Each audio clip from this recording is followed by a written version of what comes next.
अस्सलाम वालेकुम, मैं हूं वहीद अहमद और मैं एडवोकेट हाई कोर्ट लाहौर हूं और काफ़ी अरसा दराज से 20-22 साल से मैं स्टूडेंट कंसल्टेंसी के बिज़नेस में और इमिग्रेशन लॉ के बिज़नेस के साथ रिलेटेड हूं।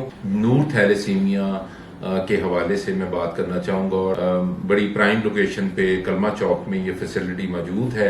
आपको पता है कि 1 लाख से ज़्यादा बच्चे पाकिस्तान में थैलेसीमिया का शिकार हैं, जो कि रेड सेल्स होते हैं वो उनमें नहीं बन पाते, हीमोग्लोबिन वगैरह जो होते हैं।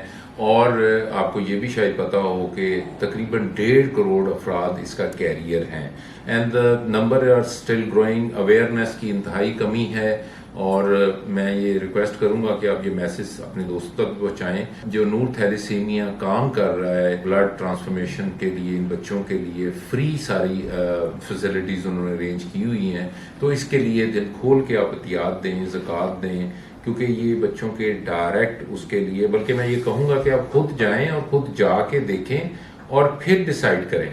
तो ये एक बड़ी अच्छी ऑप्शन है। अक्सर मुझे भी समझ नहीं आ रही होती कि यार ये ज़कात है किसी सही जगह पे कैसे लगेगी। So this could be a very good option for you guys कि आप जाएं, देखें और खुद डिसाइड करें और आई एम श्योर कि आप you would decide in this favour. So thank you very much, have a nice day and nice Ramzan.